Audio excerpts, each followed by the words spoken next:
కానీ ఇక్కడ మీకు అంకెలు డేట్లతో సహా కాళేశ్వరం ప్రాజెక్టుకి ఏ విధంగా వాళ్ళు హ్యాండిల్ చేశారు, ఏ విధంగా పాలమూరు రంగారెడ్డి ప్రాజెక్ట్ని హ్యాండిల్ చేశారో చూడండి.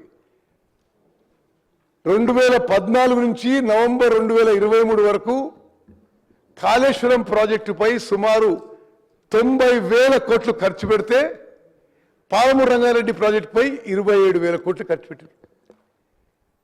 పాలమూరు రంగారెడ్డి ప్రాజెక్టు జియో ముందు ఇష్యూ అయింది, తర్వాత మేడిగడ్డ దగ్గర కాళేశ్వరం ప్రాజెక్టు జియో ఇష్యూ అయింది.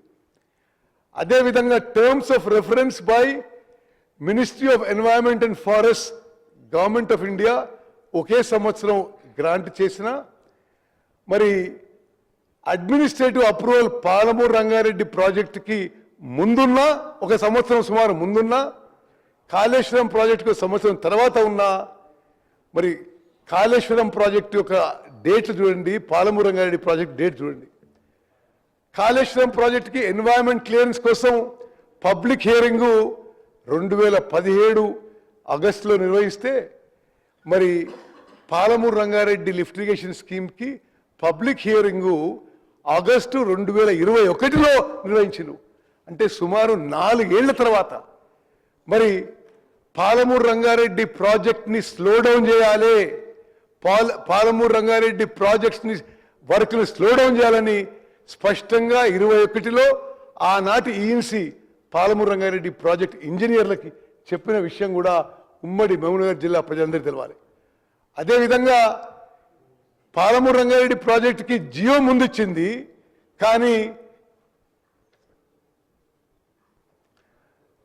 కానీ అదేవిధంగా డిపిఆర్ సబ్మిషను కాళేశ్వరం ప్రాజెక్టుకి ఏమో 2017లో సబ్మిట్ చేస్తారు, పాలమూరు రంగారెడ్డి ప్రాజెక్టుకి ఏమో సుమారు 5 ఏళ్ల తర్వాత సబ్మిట్ చేస్తారు. అదేవిధంగా ఎన్వైరన్మెంట్ క్లియరెన్స్ కాళేశ్వరం ప్రాజెక్టుకి ఏమో 2017లో వస్తుంది. మరి ఇప్పటి వరకు వాళ్ళు దిగిపోయే వరకు ఎన్వైరన్మెంట్ క్లియరెన్స్ లేదు, సిడబ్ల్యూసి క్లియరెన్స్ లేదు, టిఎస్సి అప్రూవల్ లేదు. మరి కాళేశ్వరం ప్రాజెక్టు మాత్రం 90,000 కోట్లు ఖర్చు పెట్టి మరి వాళ్ళు జూన్ 2019లో దీన్ని ప్రారంభోత్సవం చేసిండ్రు, ఆల్రెడీ కూలిపోయింది. మరి మొత్తం దాని కింద వచ్చిన ఆయకట్టు 98,000 ఎకరాలు.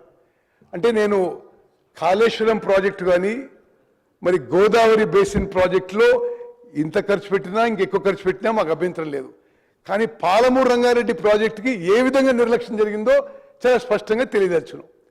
అదేవిధంగా మరి పాలమూరు రంగారెడ్డి ప్రాజెక్టు ఉమ్మడి ఆంధ్రప్రదేశ్లో జూరాల సోర్స్గా ప్రాజెక్టు మొదలు పెడితే ఆ తర్వాత ప్రభుత్వం మారి తెలంగాణ రాష్ట్రం వచ్చిన తర్వాత నీటి సోర్స్ని జూరాల నుంచి శ్రీశైలంకి మార్చారు. అదే జూరాల ఉంటే 2.8 టీఎంసీ పర్ డే 25 రోజుల్లో 70 టీఎంసీలతో మరి 10 లక్షల ఎకరాలకు నీళ్లు వచ్చేవి. ఆ ప్రాజెక్టు 32,000 కోట్లలో పూర్తయ్యేది. ఇప్పుడు పాలమూరు రంగారెడ్డి ప్రాజెక్టు వాళ్ళు జియో ఇష్యూ చేసిందేమో 35,000 కోట్లకి, ఆ తర్వాత detail project report central water కమిషన్కి సబ్మిట్ ఇచ్చింది 55,000 కోట్లకి. ఆ 55,000 కోట్ల కూడా ఆయకట్టు కాలువలకు అవసరం ఉన్న ల్యాండ్ ఎక్విజిషన్ కానీ ఆయకట్టు కాలువల వర్క్ కానీ ఏమీ లేకుండా సబ్మిట్ చేసిండ్రు. ఇప్పుడు ఈరోజు అంచనాల మేరకు పాలమూరు రంగారెడ్డి ప్రాజెక్టు 80 నుంచి 84,000 కోట్లు కానుంది. అంటే జూరాల నుంచి ఏ విధంగానైతే తుమ్మడి ఎట్టు నుంచి మేడిగడ్డకి షిఫ్ట్ చేసి వాటర్ సోర్సు ఉత్తర తెలంగాణకి మరి అన్యాయం చేసిండ్రో అదేవిధంగా మరి ఉమ్మడి మహబూబ్నగర్ జిల్లాకు కూడా జూరాల నుంచి శ్రీశైలంకి షిఫ్ట్ చేసి తీవ్రమైన అన్యాయం చేసిండ్రు. ఒక్కసారి ఆలోచన చేయండి, 32,000 కోట్లకి అయిపోయే జూరాల నుంచి సోర్సు శ్రీశైలంకి షిఫ్ట్ చేసి ఇప్పుడు 80,000 కోట్లు దాటుతుంది అదే ప్రాజెక్ట్ కోసం. మరి జూరాల ఉంటే స్టోరేజ్ కెపాసిటీ 121 టీఎంసీ ఉండేది, శ్రీశైలంలో కేవలం 68 టీఎంసీ ఉందని చెప్పి నేను మనం చేస్తాను. నెక్స్ట్ ఒకటి మీరు ఆలోచన చేయాలి, జూరాలో 7 టీఎంసీ 11 టీఎంసీ. మహేశ్వర్ రెడ్డి గారు ఈ విషయం క్లారిఫై చేయాలి, ఎందుకంటే సుందిలో ఎంత కెపాసిటీ తెలుసా? 8 టీఎంసీ. నో అంటే మీకు ఎందుకు ఎక్స్ప్లెయిన్ చేస్తున్నారు అంటే ఇదే విషయం బీఆర్ఎస్ పార్టీ వాళ్ళు బయట దుష్ప్రచారం చేస్తున్నారు. బ్యారేజ్కి, డ్యామ్కి, రిజర్వాయర్కి తేడా ఉంది. మీకు మేడిగడ్డ బ్యారేజ్ 16 టీఎంసీలు, అన్నారం 12 టీఎంసీలు, ఇది సుందిల్ల అప్రాక్సిమేట్లీ 9 టీఎంసీ. 9 టీఎంసీ ఉన్న సుందిల్ల బ్యారేజ్తో 195 టీఎంసీ లిఫ్ట్ చేస్తామని చెప్పి ఇదే బీఆర్ఎస్ ప్రభుత్వం చెప్పింది. జూరాల నుంచి లిఫ్ట్ చేయమంటేనేమో ఇది తక్కువ ఉందని కెపాసిటీ ఉంటుంది.